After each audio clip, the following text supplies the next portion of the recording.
Across the world, my daughter's piercing scream tore my heart into countless fragments. Quote zero, she pleaded, and then the line went dead. In the scorching desert heat, my hands trembled as I stared at my phone, my mind a whirlwind of fear and fury. My precious Lily, just a little girl, was crying for help, and I was 7,000 miles away.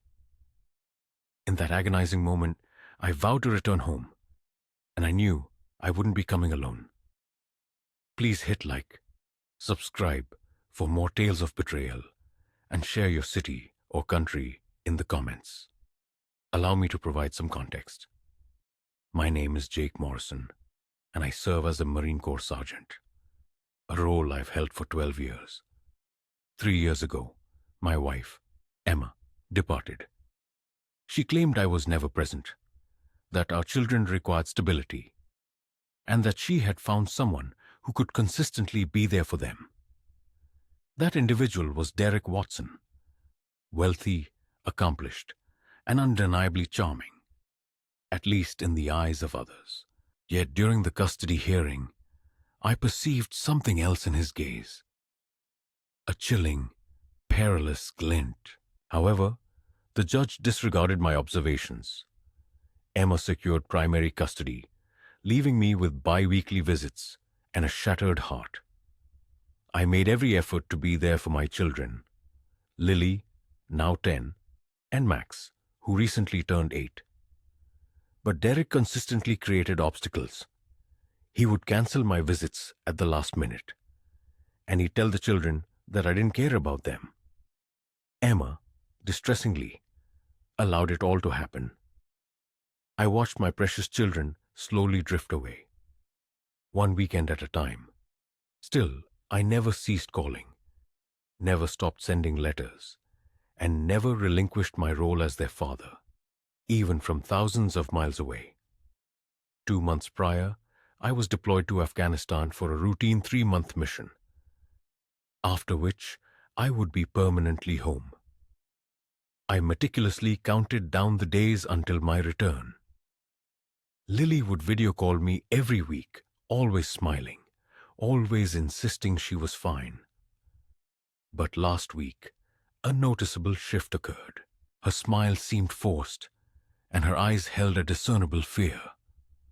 When I inquired if everything was all right, she quickly glanced off camera and whispered, "Yeah, Dad, everything's fine," before abruptly hanging up, too abruptly. I attempted to call Emma, but there was no answer. I texted, yet received no reply. My gut instinct told me something was terribly wrong, but I was stranded on the other side of the world, utterly helpless. That sensation, that profound powerlessness, is the most excruciating emotion a father can experience. It's worse than any bullet, any bomb, any battlefield.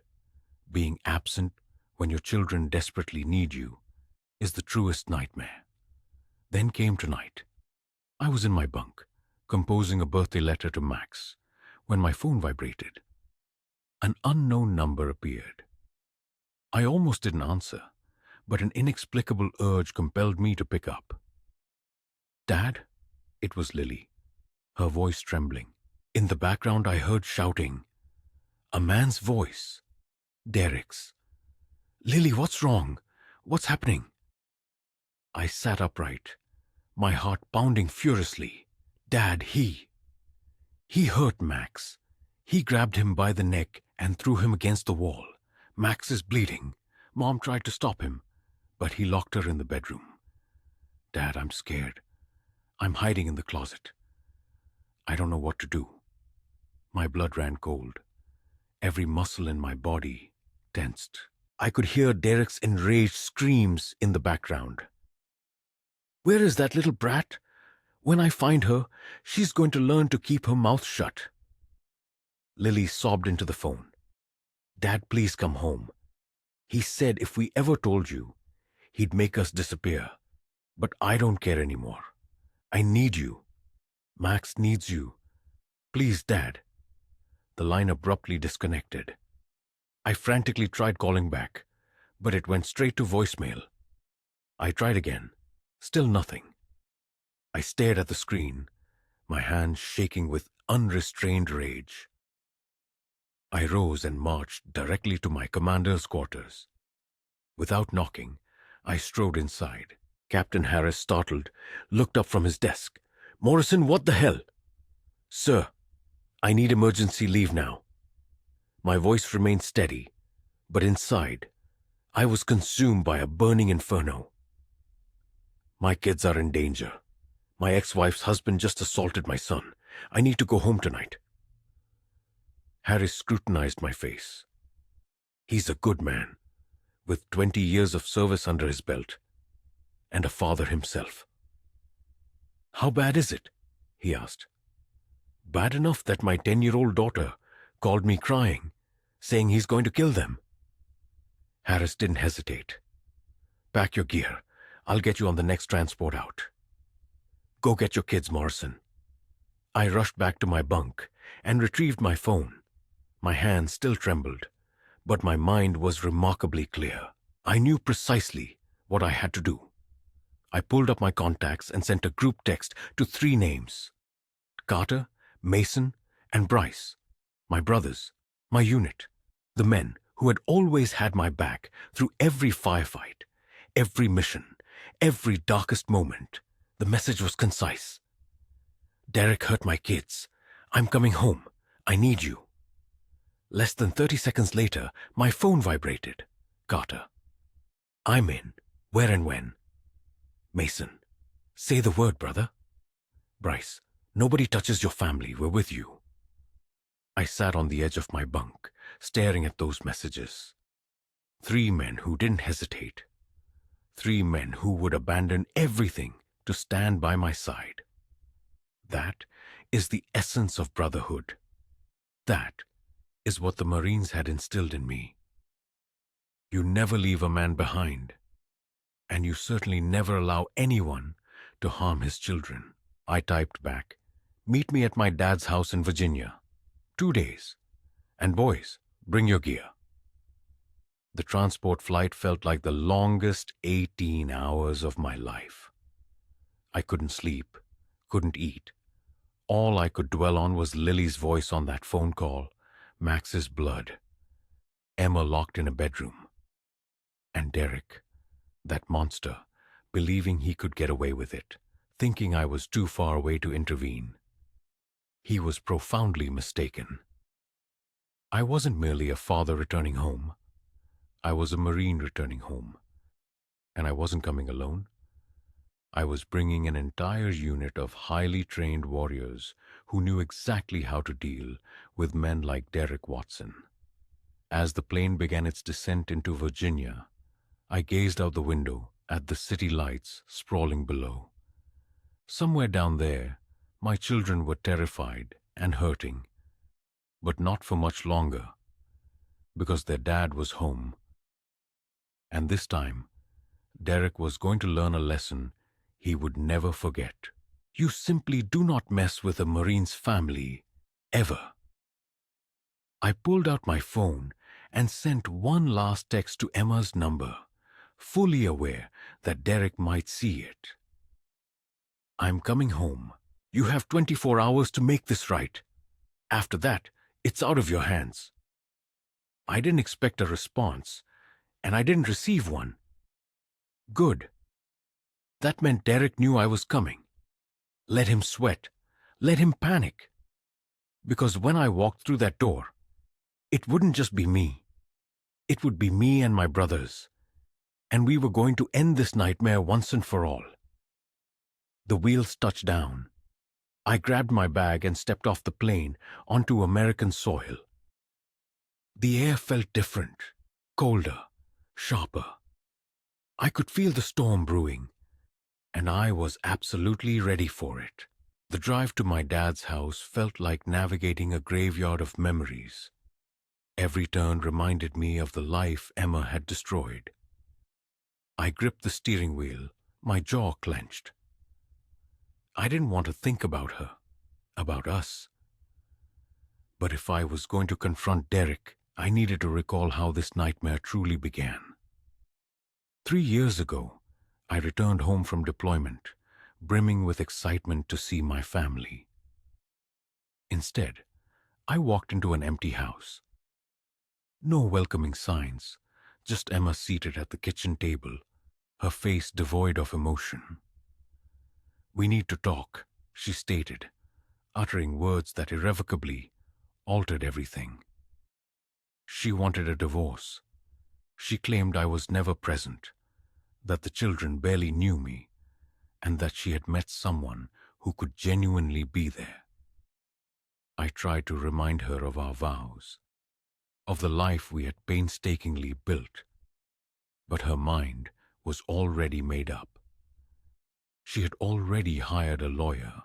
2 weeks later, Carter informed me he had seen Emma at a restaurant with Derek Watson, holding hands, laughing. She had been cheating for 4 months while I was overseas, trusting her, missing her, loving her. Derek was everything I wasn't. A wealthy real estate developer with a grand house and expensive cars. He swept in with his money and charm and took everything. But worse than taking my wife, he took my children. Emma filed for primary custody. Her lawyer depicted me as an absent father, overly consumed by the military. The judge, reviewing my deployment records, concurred. Just like that, I transitioned from a full-time dad to an every other weekend visitor. I will never forget meeting Derek at the custody hearing. He sat beside Emma, smirking as if he had won some grand prize. After court, he approached me in the parking lot. "No hard feelings, right?" he said, extending his hand. I simply stared at him.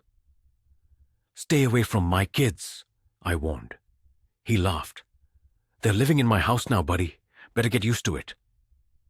I saw something dark flicker in his eyes, something cruel, but I was utterly powerless to stop it. The initial months were absolute hell. Lily and Max cried every time I dropped them off. Max would cling to my leg, begging me not to leave. I would tell them I loved them, that everything would be okay. But inside, I was dying. Derek bought them expensive toys, took them on lavish vacations. Slowly, I watched them pull away, not because they stopped loving me, but because they had to survive in that house. And surviving meant accepting Derek. Then, visits started getting cancelled. Emma would call an hour before pickup. Something came up, or the kids are tired. I would drive 3 hours only to turn around empty-handed. I contacted my lawyer, but there was nothing I could legally do. Emma controlled everything. I was merely the backup plan, the man who used to matter. 6 months ago, I noticed bruises on Max's arm. Small ones, like fingerprints. "What happened, buddy?" I asked. He looked at the floor. "I fell," he mumbled. But I knew. I've seen enough injuries to discern the difference. I asked Lily, and she quickly changed the subject. I called Emma, and she became defensive. "Are you accusing me of something? Because I'll make sure you never see these kids again." I backed off. I couldn't risk losing them completely. But that night, I couldn't sleep. My son was being hurt, and I was utterly powerless. Then, I got deployed to Afghanistan for 3 months. The night before I left, I video called the kids. Lily smiled, but her eyes didn't reflect it. Max barely spoke. "I'll be home soon," I promised. Lily nodded. "Okay, Dad, be safe." Then she hung up. I stared at the blank screen, feeling like I had failed them. Now, sitting outside my dad's house, I had a sudden realization. I had been playing by the rules this entire time. And where did it get me? My son thrown against a wall. My daughter hiding in terror. The rules had not protected them. so I was no longer going to play by them. I grabbed my bag and stepped out. My dad opened the door. Robert Morrison, a retired Army colonel, and unquestionably the toughest individual I know, fixed his gaze upon me, his eyes ablaze with determination. "Are they here yet?" I inquired, to which he simply nodded. "Carter, Mason, and Bryce are waiting inside," he stated. As I ascended the steps, my father placed a reassuring hand on my shoulder. "We're going to retrieve your children, son," he affirmed. I responded with a nod, vowing, "Whatever it takes." Entering the house, I was met by my brothers. Carter stood by the window, arms clasped across his chest, while Mason meticulously cleaned his knife at the table. Bryce, jaw clenched, leaned against the wall. Their heads lifted as I stepped in. Carter broke the silence, instructing, "Tell us everything." I settled down and played Lily's voicemail. Her tearful sobs, punctuated by Derek's menacing threats in the background. When the recording ceased, a heavy silence permeated the room. Mason's fist slammed onto the table, a guttural exclamation escaping him. Bryce pushed off the wall, demanding, "What's the plan?" I surveyed each of them, then declared, "We are going to dismantle him legally, publicly, and utterly. He will lose everything, and my children will never live in fear again." Carter nodded decisively. "Let's begin." Quote 1. "This man is a ticking time bomb." Quote 2. "We merely need to ignite the fuse." Quote 3, Derek Watson. Quote 4, "You have just committed the gravest error of your life. You harmed my children. Now, you are about to discover the repercussions of meddling with a Marine's family." Emma Watson sat on the precipice of her bed, her gaze fixed on the bolted bedroom door. Her hands trembled, her face streaked with tears. Outside, the ponderous, irate cadence of Derek's pacing footsteps echoed. She recognized that gait, the prelude to shouting, to physical aggression, to the acts she had painstakingly concealed for 3 years, even from herself. She had made a grave error, the most significant of her life, and now her children were bearing the consequences. 3 years prior, she had believed she had found her valiant rescuer. Derek Watson embodied everything.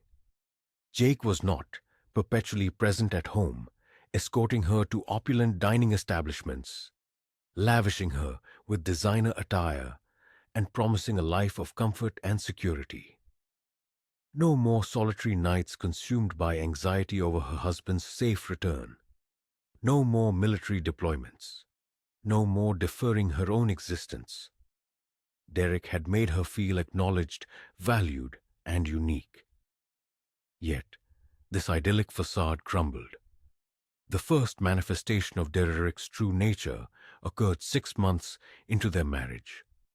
During dinner, Emma casually mentioned Jake's name, something about the children missing their father. Derek's face clouded over. He clutched his fork so tightly that his knuckles whitened. "I do not wish to hear that man's name in my household," he uttered quietly, with an unnerving lack of volume. Emma initially dismissed it as a jest, laughing it off. He was not. That evening, he precisely outlined the new terms of their existence. "I am their father now. Jake is merely a weekend babysitter. And if you continue to invoke his name, we will have an issue." Emma should have departed then, but she did not. She rationalized Derek's behavior as an adjustment period, believing he would improve, that he loved her. Besides, leaving would necessitate admitting she had pointlessly destroyed her marriage. It would mean confronting Jake and conceding his correctness. Her pride prevented her. And so she remained, and the situation deteriorated. Derek began to control every facet of her life. Her acquaintances, her whereabouts, her attire. He constantly scrutinized her phone, accusing her of lingering affection for Jake. Should she attempt to argue, he would aggressively confront her, his voice low and menacing. "Do you truly believe you can leave me? Do you genuinely think anyone would believe you? I command this town, Emma. I command you." She ceased arguing. She ceased defending herself. She ceased being herself. She transformed into a specter in her own existence, striving to appease Derek. However, the most egregious aspect was not his treatment of her, but his actions toward Lily and Max.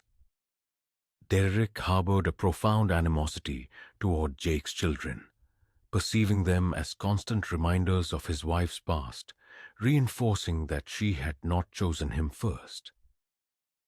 He never voiced this publicly, but within the confines of their home, he made his feelings unequivocally clear. He would remark that they were not true Watsons, that they needed to toughen up and shed their softness. When Max wept for his father, Derek would mock him. "Daddy isn't coming to rescue you, child. He's too occupied playing soldier." Emma endeavored to shield them. She truly did. But Derek was cunning. He never inflicted visible injuries. A forceful grip on an arm, a shove against a wall, words that inflicted deeper wounds than any bruise.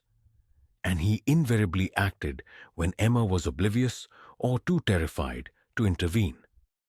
Lily and Max quickly learned, do not mention Dad, do not cry, do not provoke Derek, simply survive. Then last week, everything reached a breaking point. Max had been speaking with Jake by phone, excitedly discussing an upcoming visit. Derek overheard. When Max concluded the call, Derek snatched the phone from his grasp. "What did I instruct you about contacting him?" Max's lip quivered. "He's my dad. I'm permitted to speak with him." That was the wrong response. Derek seized Max by the collar and violently propelled him against the wall. "I am your father now, and you will learn respect." Emma rushed into the room, just as Derek's hand moved toward Max's throat. "Derek, stop!" she shrieked. She grabbed his arm, attempting to pull him away. Derek spun on her, his eyes wild. "You wish to defend him? Very well. You may remain in your room and contemplate whose side you're truly on." He shoved her toward the bedroom. Emma stumbled, her shoulder striking the doorframe. Derek pointed at Max and Lily, who stood paralyzed with terror. "To your rooms now, and if I hear a single sound from either of you tonight, you will regret it." Emma later attempted to exit her room, but the door was locked from the outside. She pounded on it, screamed, pleaded. Nothing. She seized her phone and called Lily. "Are you all right? Is Max all right?" Lily's voice was quiet, frightened. "Max's lip is bleeding. He's crying. Mom, I'm scared." Emma's heart shattered. "I'm so terribly sorry, darling. I'm going to rectify this. I promise." Yet, even as she uttered the words, she did not know how. Derek had confiscated her car keys, her credit cards, her liberty. She was ensnared. It was then that Lily performed the most courageous act Emma had ever witnessed. She called Jake. Emma learned of it the following morning when Derek unlocked the door. He was placid. Too placid. "Your daughter telephoned her father last night," he stated, leaning against the doorframe. "Informed him I had harmed Max. Informed him. You were imprisoned. You comprehend what that signifies, do you not?" Emma's blood ran cold. Derek, please. He raised a hand. Jake is likely en route here now, foolishly believing he will play the hero. Let him come. I possess lawyers. I possess connections, and I have a restraining order prepared for filing the instant he steps onto my property. He is not taking you or those children anywhere. And if you attempt to leave me... He drew closer, his voice dropping to a whisper.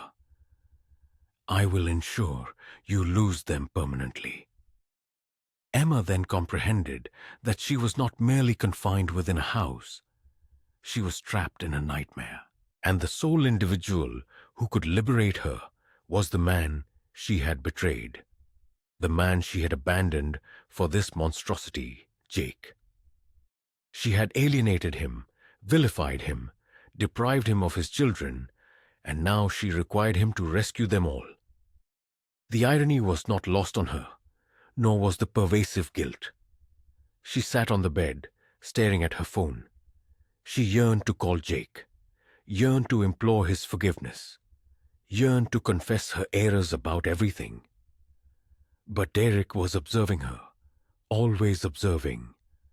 So instead, she prayed that Jake was coming, prayed that he would bring assistance, prayed that her children would forgive her for subjecting them to this torment, and prayed that somehow, some way, this nightmare would conclude before Derek committed an irreversible act.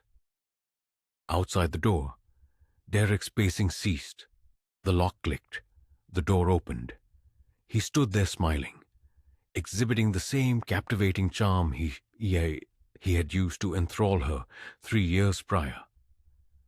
We are hosting guests tomorrow evening, he announced. A business gathering. You will attire yourself elegantly, smile, and embody the perfect wife.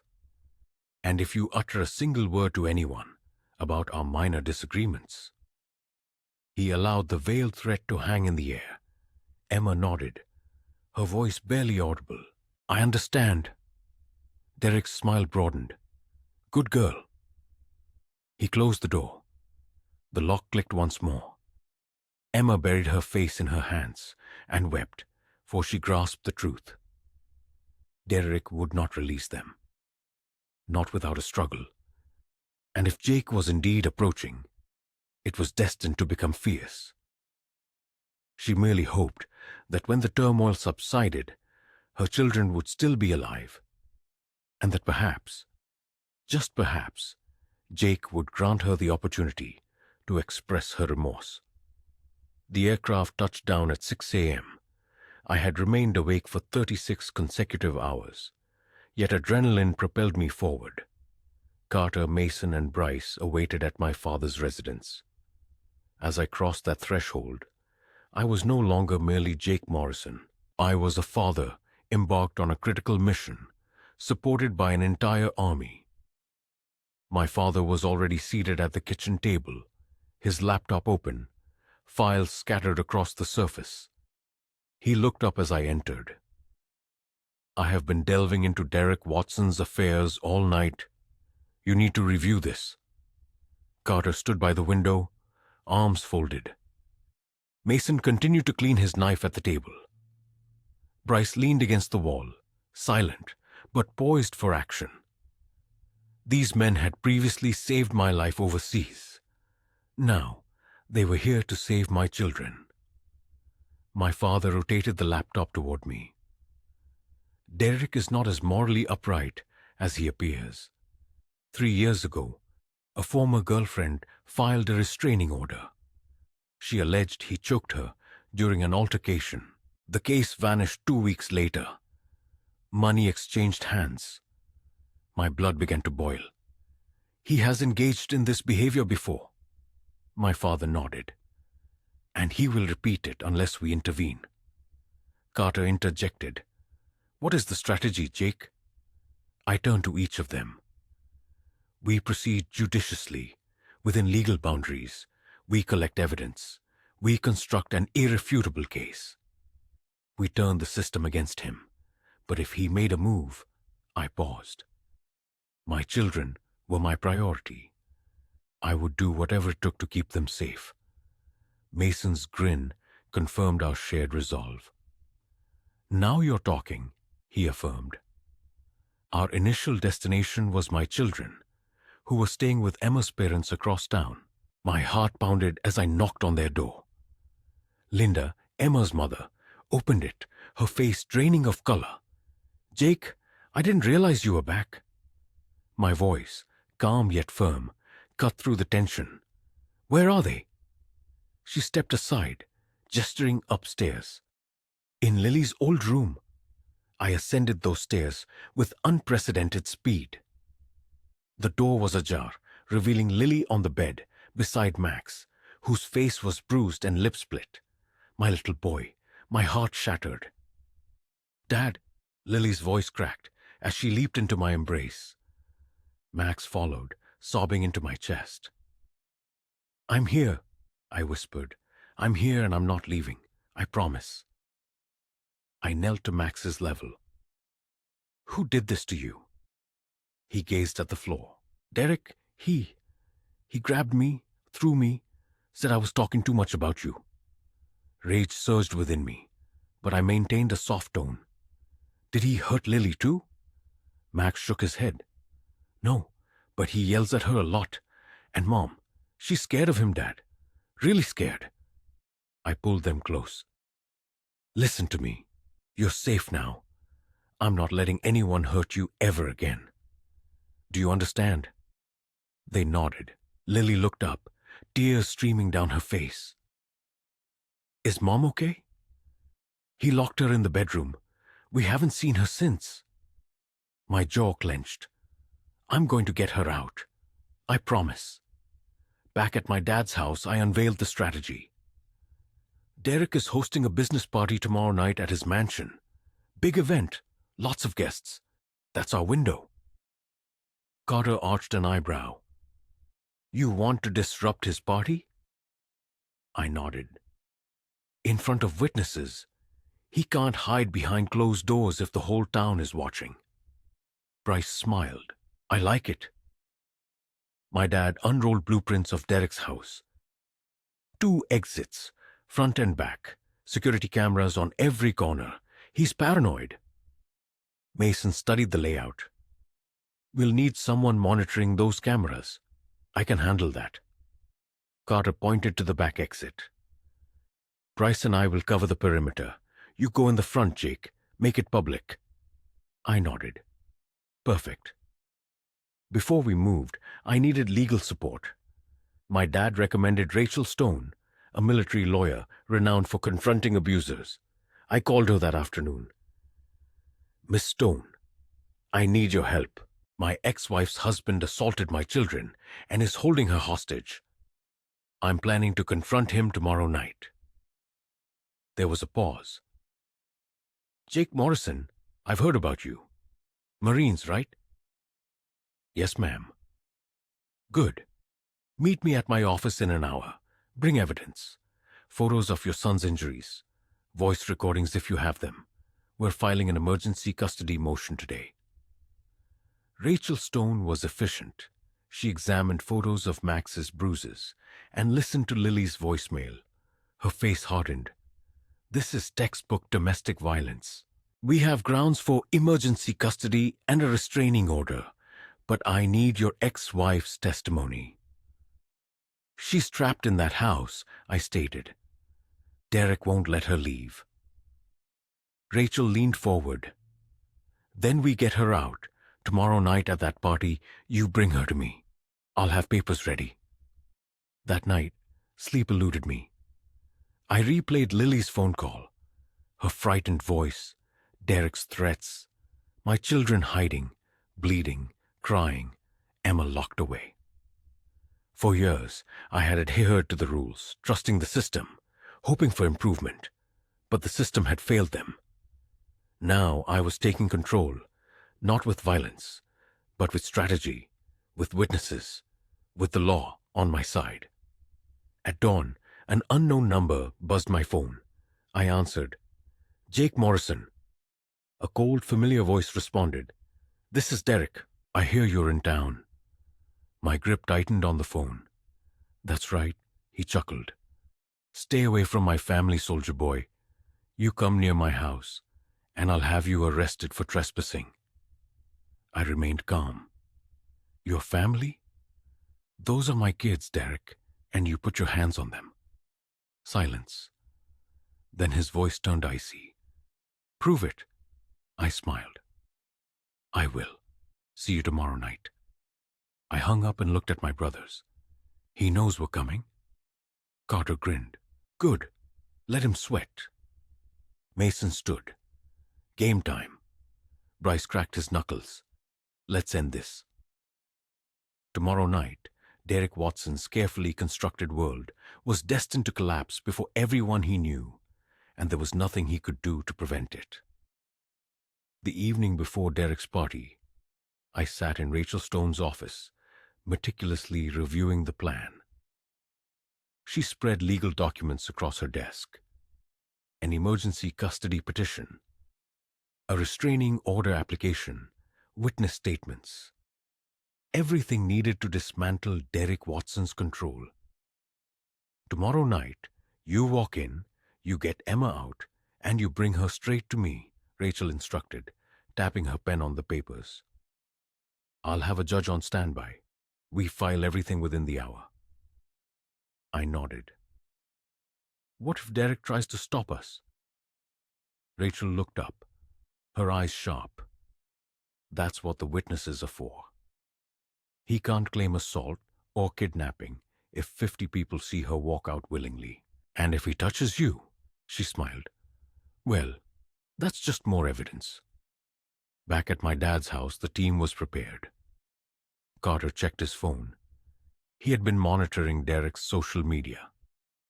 Guest list is public, business partners, city council members, even the police chief. Derek's showing off. Mason grinned. Perfect. Let's give them a show they'll never forget. Bryce pulled up the security camera feeds he'd hacked into earlier. I've got eyes on every entrance. Derek's got private security. 2 guys at the front gate, 1 roaming the property. My dad looked at me. You sure about this, son? Once you walk through that door, there's no turning back.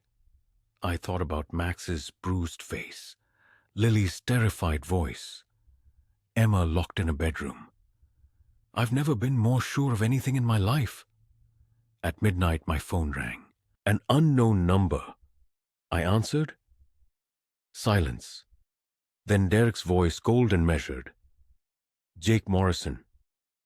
I was wondering when you'd call. I remained calm. I didn't call you. You called me. He laughed. Semantics. Listen, I know you're planning something. Whatever it is, don't. You're out of your league here. I own this town. The police, the judges, everyone. I leaned back in my chair. You don't own me. And you sure as hell don't own my kids. Derek's voice dropped lower. Those kids live in my house. They eat my food. They sleep under my roof. That makes them mine. And Emma? She's not going anywhere. She knows what happens if she tries to leave. My blood boiled, but I kept my voice steady. You put your hands on my son. You locked my ex-wife in a bedroom. You think you can just get away with that? Derek sighed as if bored. As I already have. See, here's the thing, soldier boy. You can come to my party. You can make a scene, but at the end of the night, you'll leave empty-handed because I have lawyers. I have money. I have power. What do you have? A uniform and some misplaced sense of justice. I smiled. I have something you'll never understand, Derek. I have brothers who would die for me. And I have the truth. That's more than enough. There was a pause. Then Derek's voice turned ice cold. Come to my party tomorrow night. I dare you. Walk through my front door and see what happens. You'll be arrested before you make it to the living room. I stood up. See you tomorrow, Derek. I hung up. Carter looked at me. He's rattled. I nodded. Good. Rattled people make mistakes.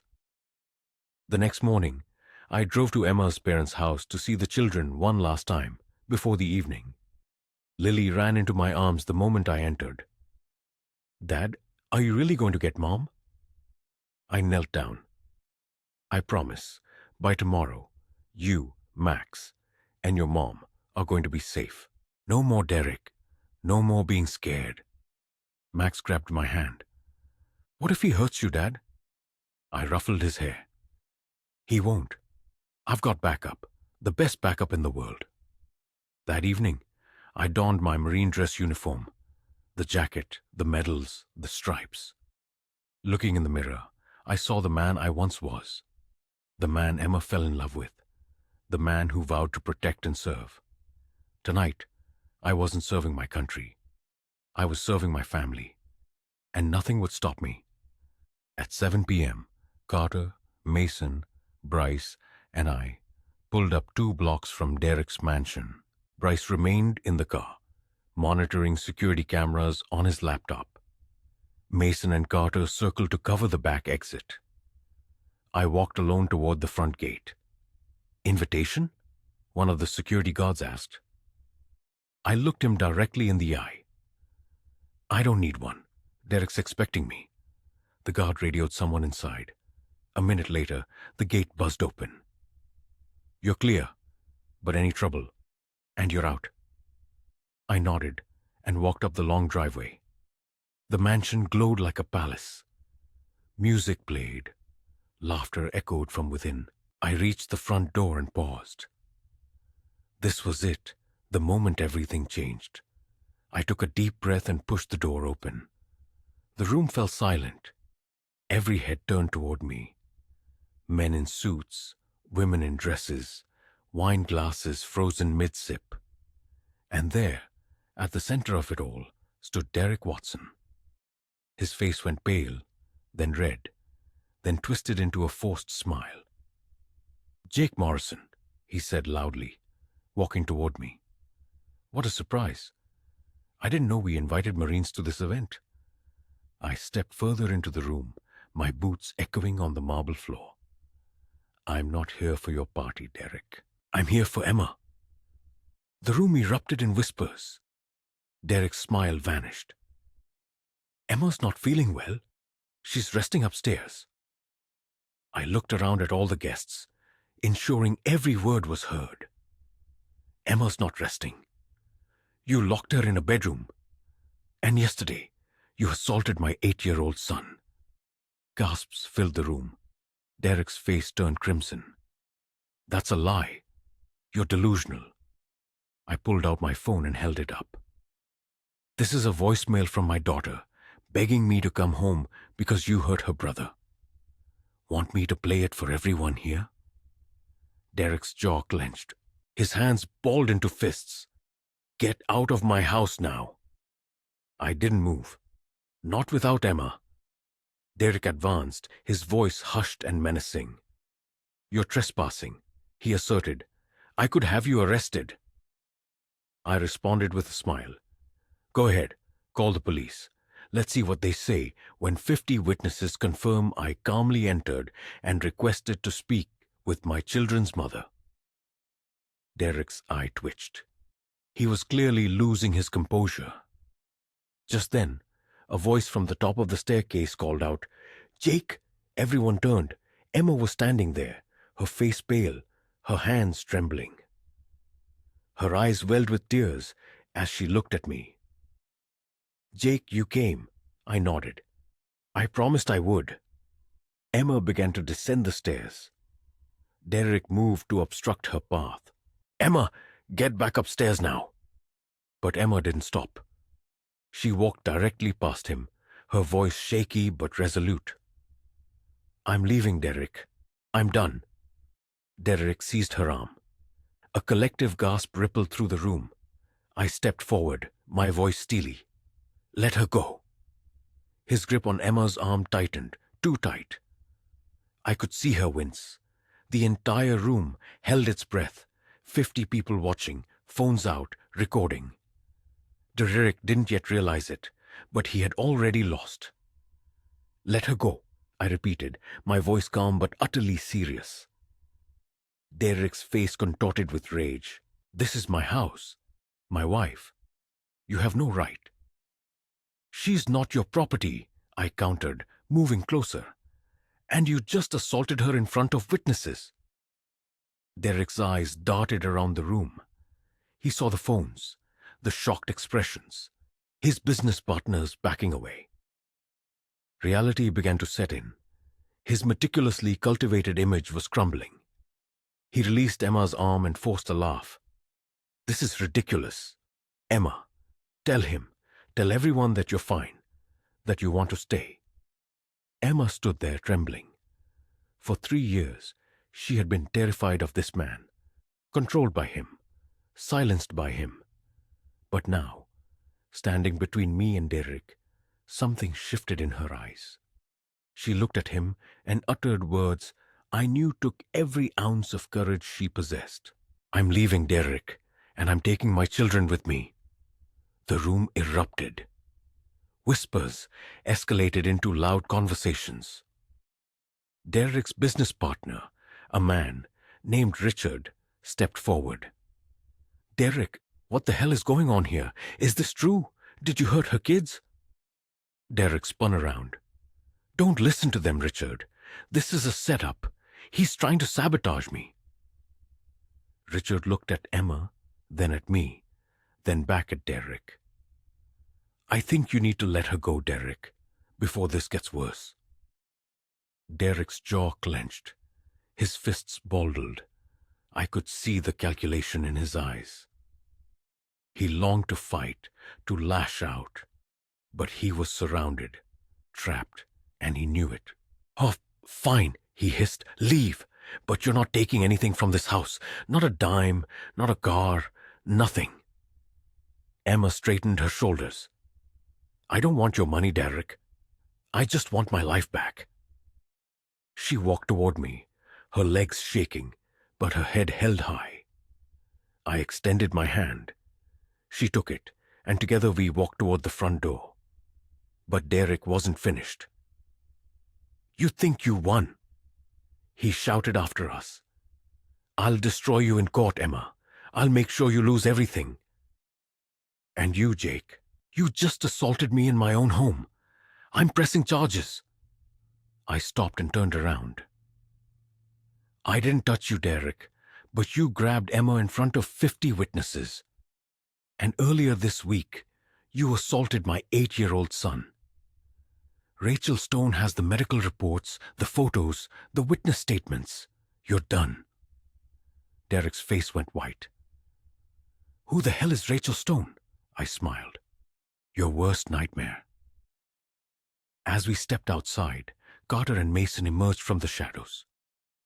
Everything go okay? Carter asked. I nodded. Better than okay.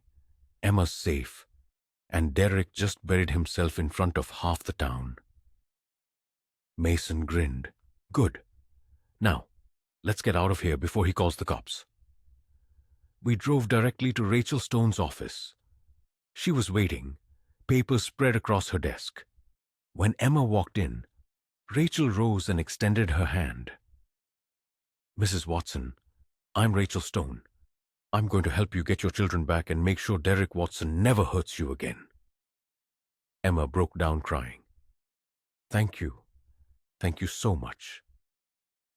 Rachel sat her down and began reviewing the documents. An emergency custody petition, a restraining order, divorce papers. I need you to tell me everything, Emma. Every time he hurt you, every time he threatened you, every bruise, every insult, everything. Emma took a deep breath and began to speak. For 2 hours, she recounted everything to Rachel. The control, the isolation, the violence, the threats. The day he grabbed Max, the night he locked her in the bedroom. Rachel took notes, her face stern and focused. When Emma finished, Rachel leaned back. We have enough. We are filing for emergency custody tonight. By tomorrow morning, you'll have temporary custody of Lily and Max. Derek will be served with a restraining order, and we're pressing charges for domestic violence and child abuse. Emma's eyes widened. Really? That fast? Rachel nodded. That fast. Judge Collins owes me a favor. And after what Derek did tonight in front of witnesses, this is open and shut. At midnight, Rachel called Judge Collins. I could overhear the conversation from across the room. Your Honor, I have an emergency custody case, documented child abuse, medical records, witness statements, and the mother just escaped tonight with help from the child's father, a Marine sergeant. There was a pause. Then Rachel smiled. Thank you, Your Honor. I'll have the papers to you within the hour. She hung up and looked at Emma. It's done. Tomorrow at 9 a.m., you go before Judge Collins. Bring Jake, bring the kids, bring the medical records. Derek will be served at 8 a.m. He won't even know what hit him. Emma collapsed into her chair, sobbing with relief. I can't believe this is happening. I can't believe it's almost over.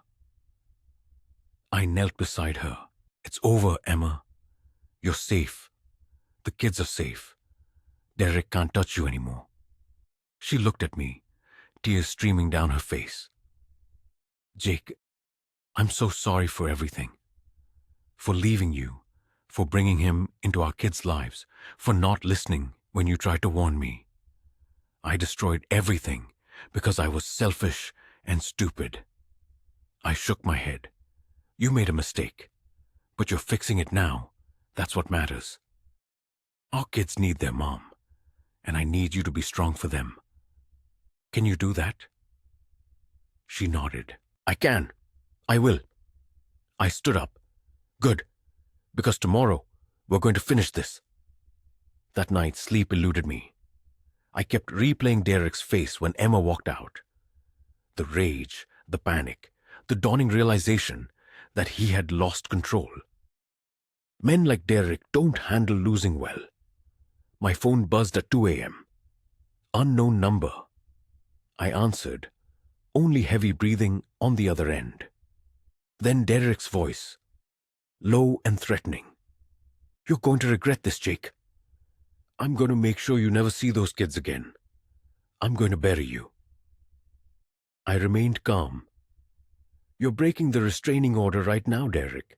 This call is being recorded. Keep talking. Silence. Then the line went dead. I forwarded the recording to Rachel. She texted back immediately. Perfect. More evidence. See you at 9 a.m. At 8 a.m., 2 police officers appeared at Derek's mansion to serve him with the restraining order and custody papers. I wasn't present, but Carter was observing from across the street. He texted me. Derek just got served.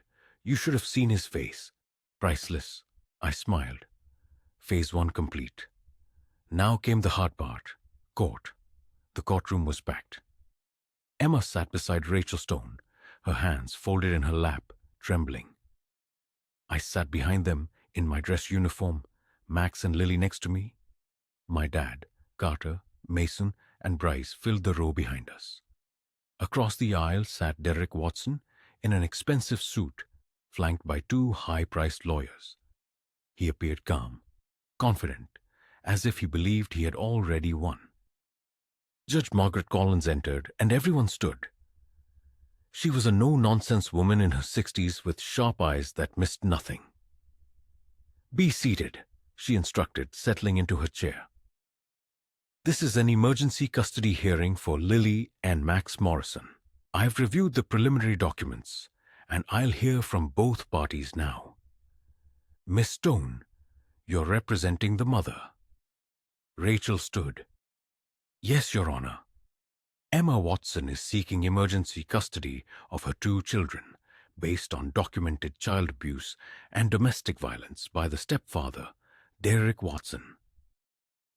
Judge Collins looked at Derek. Mr. Watson, you're represented by counsel. One of Derek's lawyers stood. Yes, Your Honor. Victoria Hunt for the defense.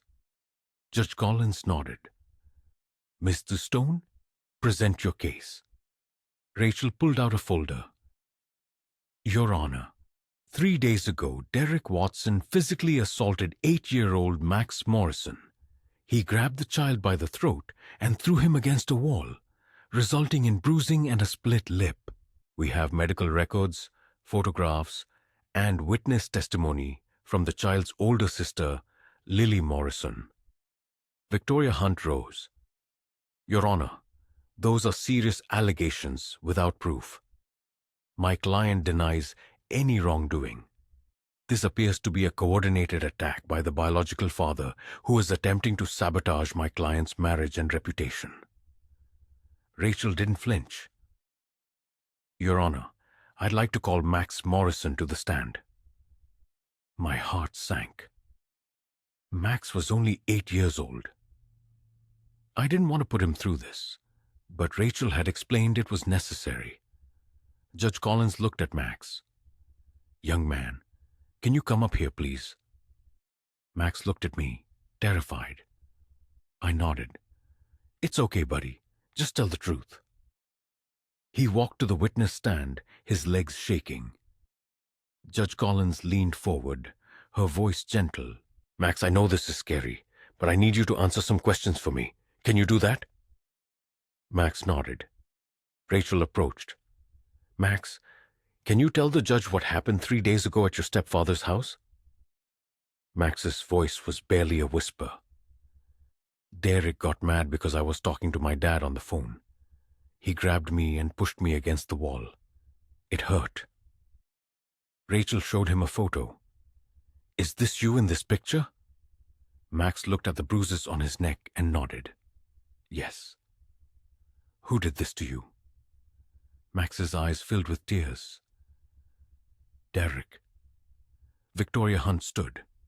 Objection, Your Honor. The child was actively being guided. Judge Collins cast a sharp glance in Rachel's direction, interjecting. Overruled. Kindly be seated, Miss Hunt. I shall be the one to determine if he's being coached. Unfazed, Rachel pressed on. Max, has Derek ever harmed you before? Max nodded, his small head bobbing. He shoves me sometimes, and he shouts a lot. He says I'm not his real son and that I should stop crying about my dad. A profound silence descended upon the courtroom. Judge Collins's features hardened considerably. Thank you, Max. You may step down. Max scurried back to me, and I enveloped him in a protective embrace. Rachel then summoned Lily. While outwardly more resilient than Max, the tremor of fear in her eyes was unmistakable. Lily, did you witness what transpired with your brother? Lily nodded affirmatively. Yes? Derek grabbed Max and threw him. Mom tried to intervene, but Derek locked her in the bedroom. I was so afraid, so I telephoned my dad. Rachel presented the judge with the phone records. This call was placed at 9:47 p.m. 3 nights ago. Lily contacted her father, Sergeant Jake Morrison, who was deployed in Afghanistan. Victoria Hunt rose again to speak. Your Honor, this is unequivocally a premeditated setup. The father has manipulated these children to gain custody. Judge Collins's eyes narrowed. Miss Hunt, if you interrupt once more without justifiable cause, I will cite you for contempt. These children have medical corroboration for their allegations. Now, resume your seat. Rachel called Emma to the witness stand. Emma appeared visibly broken, yet she held her head high. Mrs. Watson, for how long have you been married to Derek Watson? 3 years. During that period, has he ever resorted to violence against you or your children? Emma's voice fractured. Yes, he has been controlling and abusive from the outset. I was too terrified to leave. He threatened to take my children away if I disclosed anything to anyone. Rachel then displayed photographs of bruises on Emma's arms to the judge. From where did these injuries originate? Emma replied, Derek. He seized me when I attempted to prevent him from hurting Max. Victoria Hunt finally seized her opportunity. Your Honor, my client maintains that these accusations are entirely fabricated. Mrs. Watson possesses a clear motive to fabricate her testimony. She desires to terminate the marriage and appropriate his assets. Rachel spun around, countering. Your Honor, we have 50 witnesses from Derek Watson's business gathering 2 nights ago. They observed him grab Mrs. Watson's arm in front of everyone present. They overheard Sergeant Morrison calmly request to speak with his ex-wife, and they witnessed Derek lose all control. She produced a USB drive. We possess video footage from multiple guests. Would the court care to view it? Judge Collins nodded. Play it. The screen illuminated with cell phone footage from the party. Derek's voice reverberated through the courtroom. Get back upstairs, Emma. Then came Emma's trembling response. I'm leaving, Derek, I'm done. The moment that drew gasps from everyone present showed Derek seizing Emma's arm. His face contorted with fury. The video concluded. A profound silence once again settled over the courtroom. Leigh Collins directed her gaze at Derek. Mr. Watson, do you have any statement to make? Derek rose to his feet, his face flushed. Your Honor, this is completely taken out of context. I was merely attempting to safeguard my wife from a dangerous man who intruded into my residence. Judge Collins raised an eyebrow. Sergeant Morrison was invited by numerous guests, and you've assaulted your wife in front of witnesses. Do you deny that fact? Derek's lawyer whispered something to him. He then sat down silently. Judge Collins leaned back. I have seen sufficient evidence. Emergency custody is hereby granted to Emma Watson. Derek Watson is ordered to maintain a distance of at least 500 feet from Emma Lilly and Max Morrison. Supervised visitation only, pending a comprehensive custody trial. This hearing is adjourned. The gavel slammed down decisively. Emma collapsed into Rachel's arms, overcome with sobs. Lily and Max rushed to embrace their mother. I remained standing, witnessing my family finally liberated from danger. Derek rose, his face utterly pale. He fixed his gaze upon me with unadulterated hatred. This isn't over, he mouthed. I met his stare, completely unblinking. Yes, it is. As we exited the courtroom, Carter clapped me on the shoulder. You accomplished it, brother. I shook my head gently. We accomplished it, all of us. My father enveloped me in a hug. I'm so proud of you, son. Emma approached me, her eyes red from weeping. Jake, thank you. I do not deserve your help after everything I have done. I looked at Lily and Max, who were smiling for the first time in days. You are their mother. They require you. That is all that truly matters. Outside the courthouse, Derek found himself besieged by reporters. His meticulously crafted reputation was crumbling. His business partners were actively distancing themselves. His world was disintegrating. And for a change, justice had undeniably prevailed. 2 days following the emergency hearing, Derek Watson posted bail and walked out of jail with a self-satisfied smirk. His high-priced legal team had worked tirelessly to secure his release, but Rachel Stone was fully prepared. She had filed charges for domestic violence, child abuse, and stalking based on the menacing phone call Derek had made to me. The true conflict was only just commencing. I sat in Rachel's office as she meticulously outlined the forthcoming strategy. Derek's lawyer, Victoria Hunt, is prepared to engage in highly unethical tactics. She will attempt to portray you as the aggressor. She will assert that you are leveraging your military background to intimidate Derek. And she will argue that Emma is emotionally unstable and has coached the children. I leaned forward expectantly. Can she actually succeed?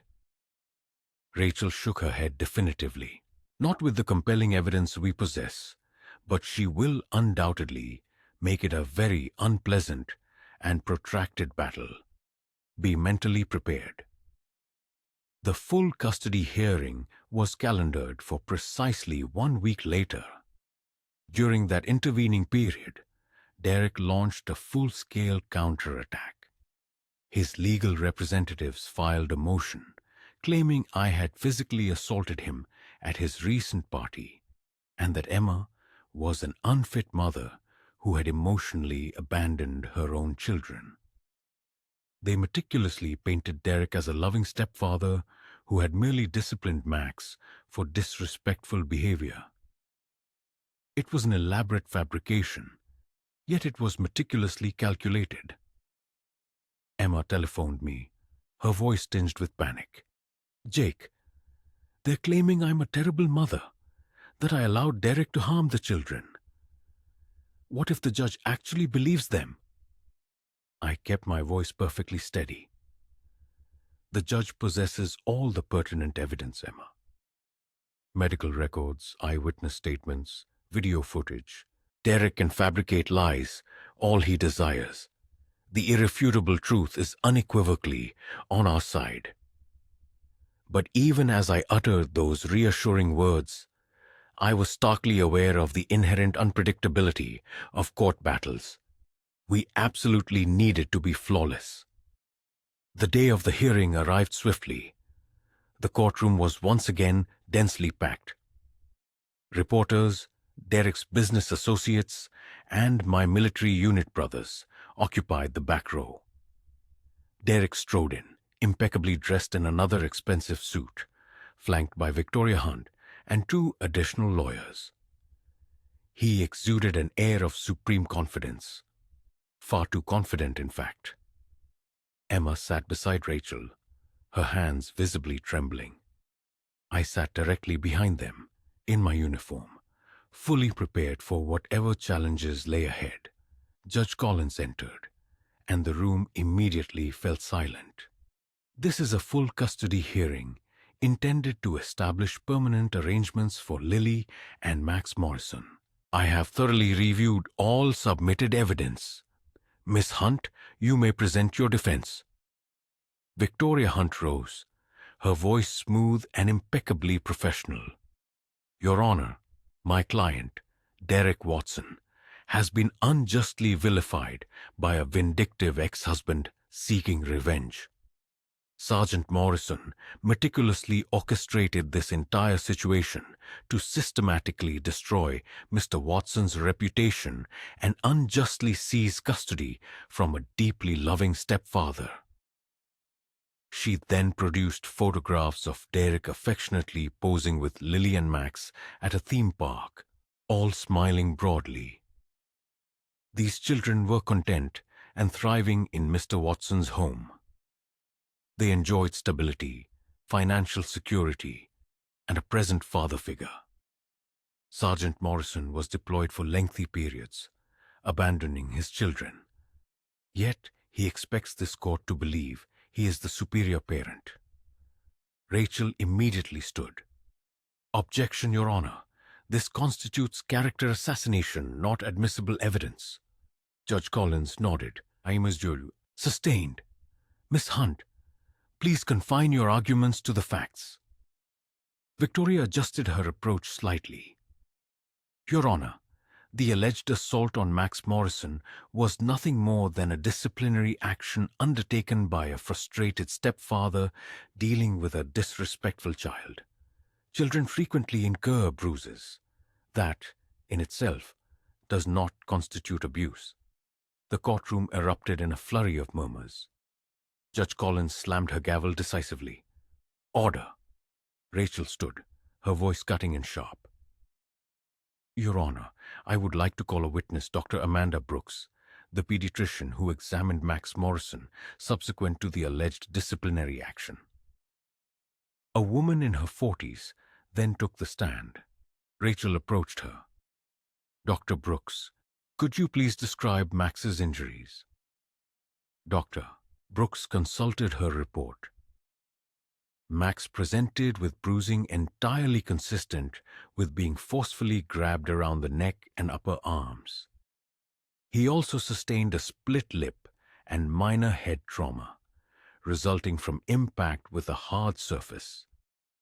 These injuries are distinctly inconsistent with normal childhood accidents or reasonable discipline. They are, in fact, entirely consistent with a physical assault. Victoria Hunt abruptly rose. Objection! The witness is speculating. Judge Collins leaned forward intently. Overruled. Dr. Brooks is a verified medical expert. Please continue. Rachel nodded. Dr. Brooks, in your professional medical opinion, was Max Morrison in imminent danger within that household? Dr. Brooks answered without hesitation. Yes. Had the abuse been allowed to persist, it could have potentially escalated to life-threatening injuries. Next, Rachel called Carter to the witness stand. He provided testimony regarding Derek's threatening 2 a.m. phone call to me, which clearly violated the existing restraining order. Subsequently, she called Richard, Derek's former business partner, who testified that Derek possessed a well-known reputation for explosive anger and a dominating, controlling demeanor. The mounting evidence continued to accumulate, piece by piece, until Derek's once perfect public image was utterly shattered. Finally, Rachel called Derek himself. He took the stand, his jaw visibly clenched. Mr. Watson, did you grab Max Morrison by the throat and violently throw him against a wall? Derek's voice remained unnervingly calm. I disciplined a child who was displaying clear disrespect. I might have been overly firm, but I never harbored any intention of causing him harm. Rachel produced the medical photographs. You refer to this as overly firm? A child exhibiting multiple bruises, a split lip, and undeniable head trauma. Derek's carefully constructed facade began to visibly crack. That boy has been completely poisoned against me by his father. He adamantly refuses to show me any respect in my own home. Rachel took a deliberate step closer. So you hurt him because he was missing his dad? Derek's face contorted with rage. I didn't hurt him. I taught him a lesson. By assaulting him? By brutally demonstrating who was in charge? The courtroom fell into an astonished silence. Derek, realizing his catastrophic mistake, understood it far too late. Rachel then turned to Judge Collins. No further questions, Your Honor? Victoria Hunt attempted some damage control, but the incriminating words had already irrevocably escaped. Derek had effectively confessed in front of everyone. Judge Collins looked at Derek with cold, unwavering eyes. Mr. Watson, I have heard more than enough. Based on the compelling evidence presented, including medical records, witness testimony, video footage, and your own admission, I am granting full custody of Lily and Max Morrison to Emma Watson. You are hereby prohibited from any contact with them. Supervised visitation will not be considered until you successfully complete court-ordered anger management and domestic violence counseling. This court is adjourned.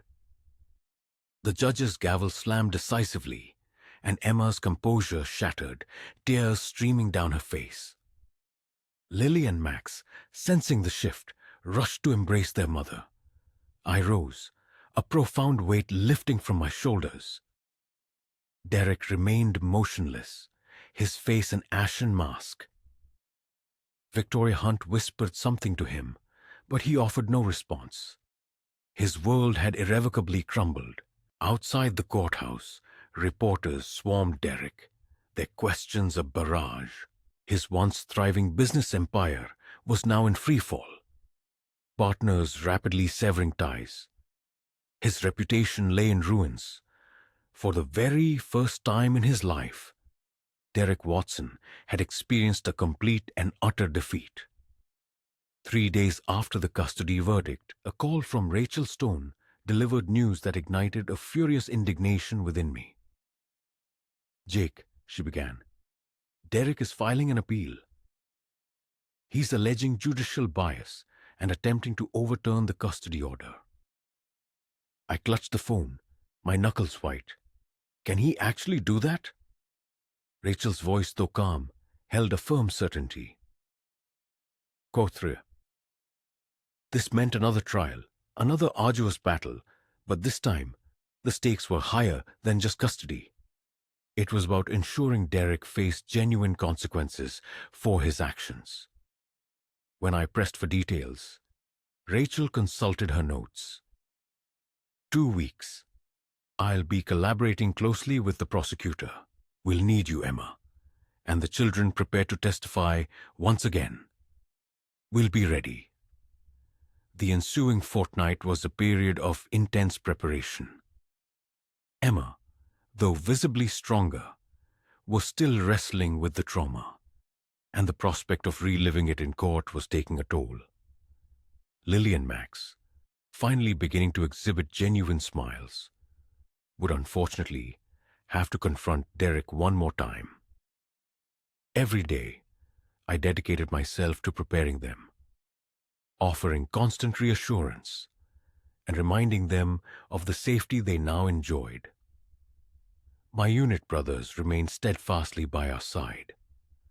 Carter assisted Emma with her move into a new apartment. Mason meticulously installed security cameras, and Bryce diligently conducted background checks to ensure Derek was not violating the restraining order. Then, 3 days before the trial was set to begin, an unexpected development occurred. Rachel called me at midnight. "Jake, you absolutely need to see this. Check your email." I opened my laptop, where a video file awaited. Clicking play, I watched security footage from Derek's office building, time-stamped 2 years prior. In the video, Derek was shown screaming at a female employee, relentlessly backing her into a corner, his face mere inches from hers. He then violently grabbed her wrist and twisted it. The woman was visibly terrified, crying uncontrollably. "Who is this?" I demanded. Rachel's voice, tinged with excitement, replied, "Her name is Sophie Martinez. She worked for Derek as his personal assistant. After she saw the news about the custody case, she contacted me. She revealed that Derek had abused her for months, too frightened to report it due to his threats of ruining her career. But now, she's prepared to testify." This was monumental. It incontrovertibly demonstrated Derek's established pattern of abuse. This was no longer solely about Emma and the children. It was about every individual Derek had ever harmed. "Does the prosecutor know?" I inquired. Rachel chuckled. "He does now. This case just became exponentially stronger." The day of the criminal trial finally arrived. The courtroom, once again, was packed. This time, Derek appeared markedly different. Even his expensive suit couldn't mask the profound exhaustion etched into his eyes. His lawyers seemed noticeably less confident. The prosecutor, a sharp and formidable woman named Jessica Reynolds, stood and addressed the judge. Quote 1. Jessica first called Emma to the stand. Emma, her voice steady and resolute, recounted everything, The pervasive control, the chilling threats, the night Derek had locked her in the bedroom, and the horrifying moment he had grabbed Max. By the time she concluded her testimony, several jurors were openly wiping away tears. Derek's lawyer, Victoria Hunt, attempted to discredit Emma during her cross-examination. "Mrs. Watson," she probed, "isn't it true that you abandoned your husband, a decorated Marine, for my client because you coveted his wealth?" Emma did not flinch. "I left Jake because I was selfish and made a terrible mistake. And I've paid for that mistake every single day since." Next, Jessica called Max. The little boy walked to the stand, his hand clasped firmly in mine until the very last moment. "Max," Jessica prompted, "can you tell the jury what Derek did to you?" Max's voice was small, but utterly clear. "He grabbed my neck and threw me. It hurt a lot. I was scared." Victoria Hunt immediately rose. "Objection, Your Honor. This child has clearly been coached." The judge's eyes narrowed. "Overruled. Continue." Then came the pivotal moment that irrevocably shifted the proceedings. Jessica called Sophie Martinez to the stand. Sophie, in her early 30s, was visibly nervous but undeniably determined. "Miss Martinez," Jessica began, "how long did you work for Derek Watson?" 2 years, Sophie replied. "During that time, did he ever injure you?" Sophie's voice cracked with emotion. "Yes, many times. He would scream at me, grab me, throw things. Once he twisted my wrist so hard I genuinely believed it was broken, but I was too terrified to report it. He told me no one would ever believe me." Jessica then played the security footage. The courtroom fell into absolute silence as everyone watched Derek's assault on Sophie unfold. When the video ended, the jury appeared horrified. Derek's face was utterly devoid of color. Victoria Hunt attempted to object, but the judge quickly overruled her. "This footage is admissible. Continue." Finally, Jessica called my unit brothers as character witnesses. Carter took the stand first. "Sergeant Morrison," he stated unequivocally, "is one of the most honorable men I know. He would never endanger his children or manipulate this situation. Everything he did was solely to protect his family." Mason and Bryce offered equally compelling testimonies. Their words carried significant weight. These were Marines, highly trained warriors, renowned for their integrity, not for exaggeration or deceit. Then it was Derek's turn. He took the stand, striving to maintain his fading composure. Jessica approached him slowly. "Mr. Watson, did you assault Max Morrison?" Derek's voice was tight with tension. "I disciplined him. That is not assault." Jessica then produced the medical photographs. "You call this discipline?" Derek's jaw clenched. He needed to learn respect. "By choking him?" "I didn't choke him."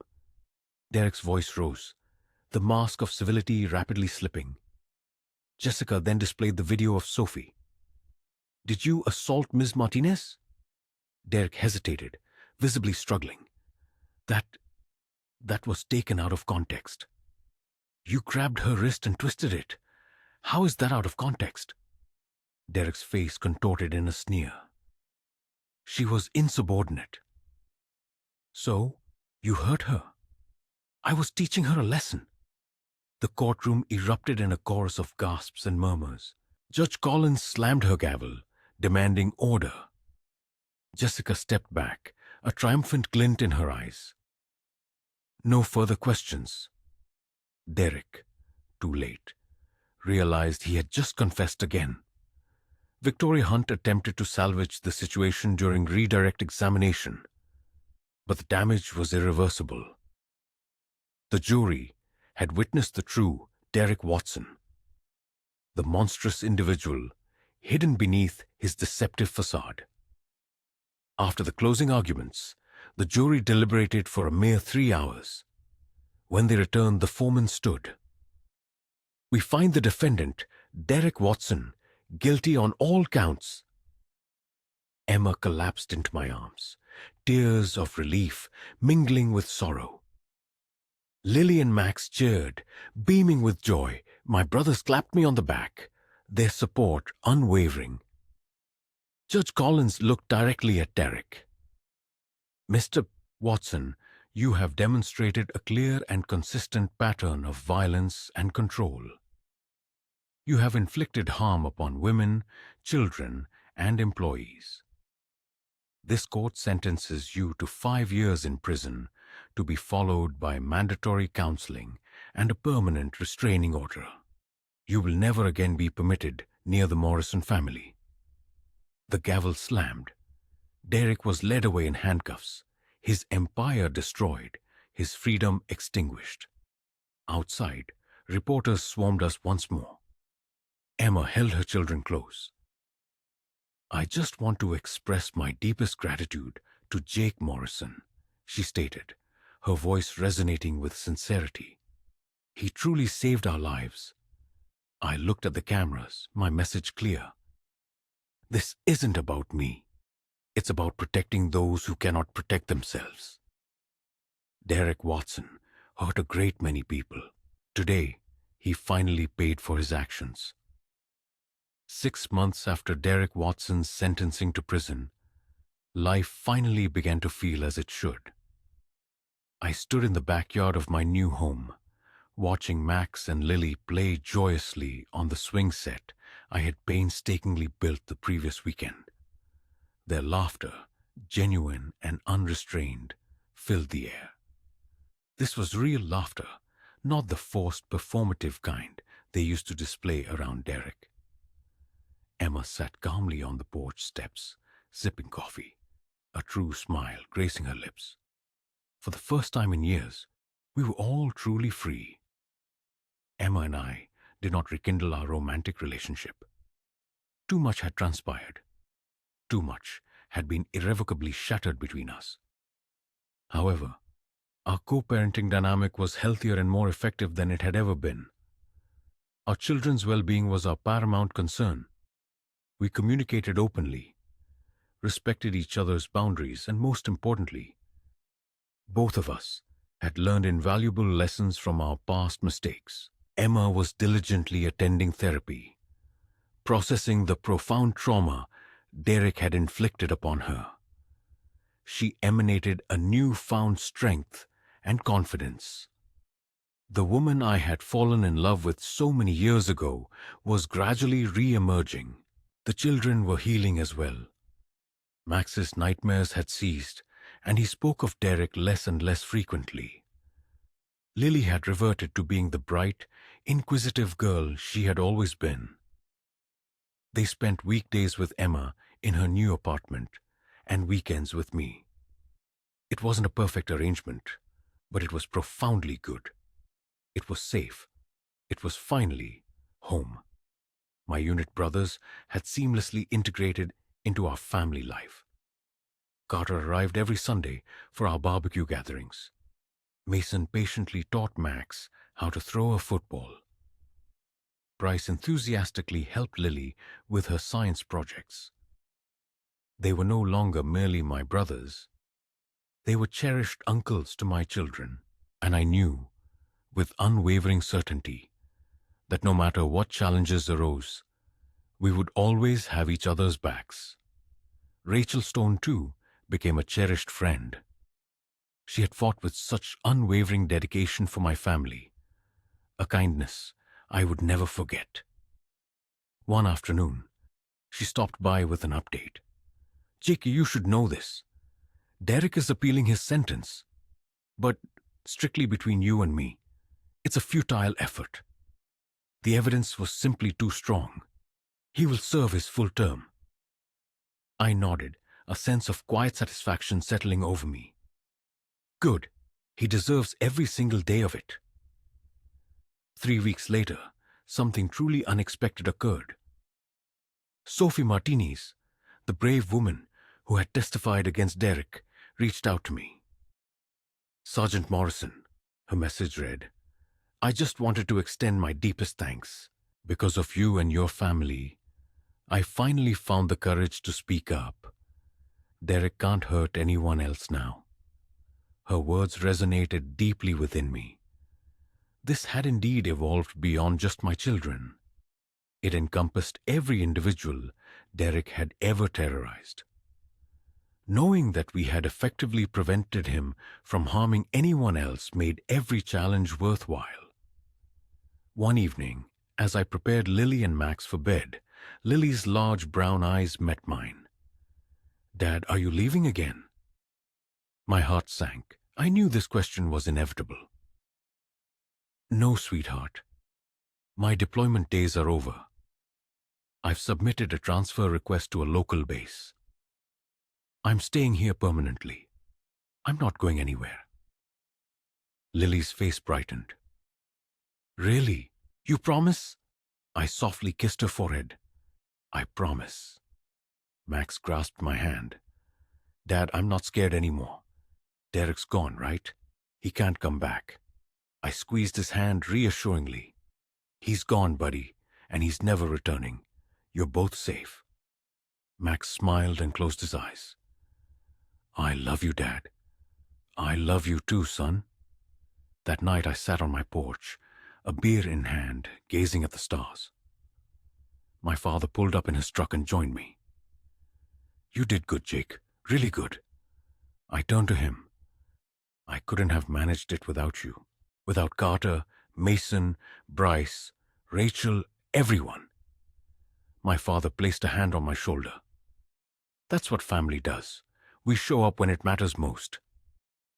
Emma contacted me the following morning. Jake, she began, I need to tell you something. I've wanted to say it for months, but I didn't know how. I braced myself. What is it? Her voice quivered. I'm so sorry for everything. For leaving you, for bringing Derek into our lives, for endangering our children. For not listening when you tried to warn me. I ruined everything because I was selfish and foolish. And I don't expect your forgiveness, but I needed you to understand that I see it now. I see how wrong I was. And I'll devote the rest of my life to making it up to Lily and Max. I took a deep breath.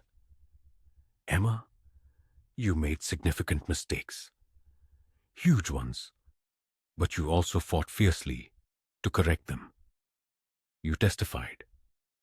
You confronted Derek. You prioritized our children over your pride. That requires courage. And yes, it will take time for me to fully forgive you. But we're progressing. What truly matters is that Lily and Max are safe, happy, and aware that both their parents love them. Everything else will work through it. Emma sobbed on the other end. Thank you, Jake. Thank you for giving me another opportunity to be a good mom. You already are, I stated. You just needed to remember that. A month later, Judge Collins called me. Sergeant Morrison, I wanted to inform you that Derek Watson attempted to file another appeal. It was denied. He will serve his full sentence with no possibility of early parole. Your family is safe. I exhaled.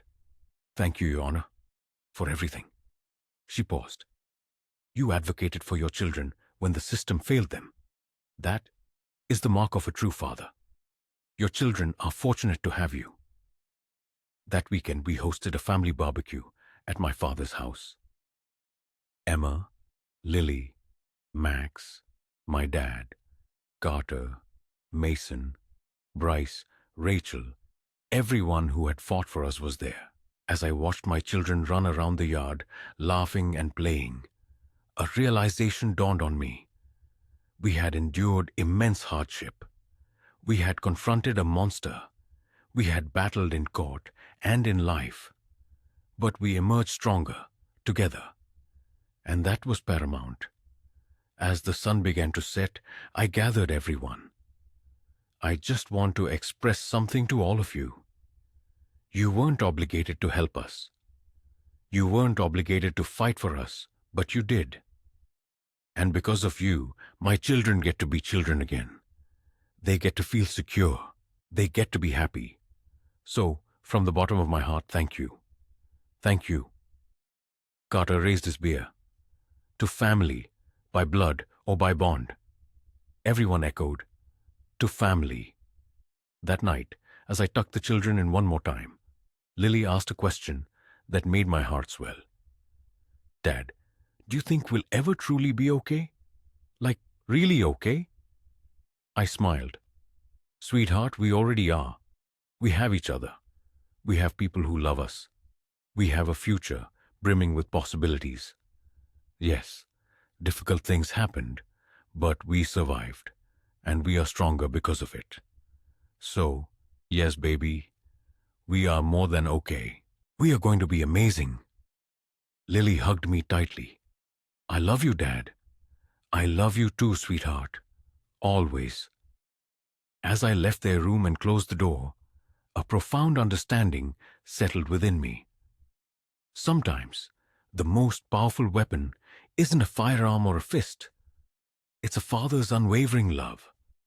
It's a family that refuses to shatter. It's brothers who stand united no matter what. And it's the courage to champion what is right, even when the world attempts to convince you it's insurmountable. Derek Watson believed he could dismantle us, yet all he accomplished was making us more resilient. And now, he's incarcerated while we are out here living our best lives. That is the authentic revenge. Not violence, not hatred, but healing, happiness, and the certainty that justice was served. Now, I'm eager to hear from you. What particular moment in this narrative resonated most deeply with you? Please share your thoughts in the comments below and let me know where you are watching from. Drop your city or country in the comments. I truly enjoy connecting with all of you. If you were moved by this tale of justice, retribution, and familial bonds, please hit that like button and subscribe for more epic, thrilling stories guaranteed to keep you on the edge of your seat. And tell me, what sorts of narratives would you like to experience next? Betrayal, military revenge, family drama, justice served cold. Let me know in the comments, and I will deliver precisely what you desire. Until next time, take care of yourselves and those you cherish. See you in the next thriller. Stay strong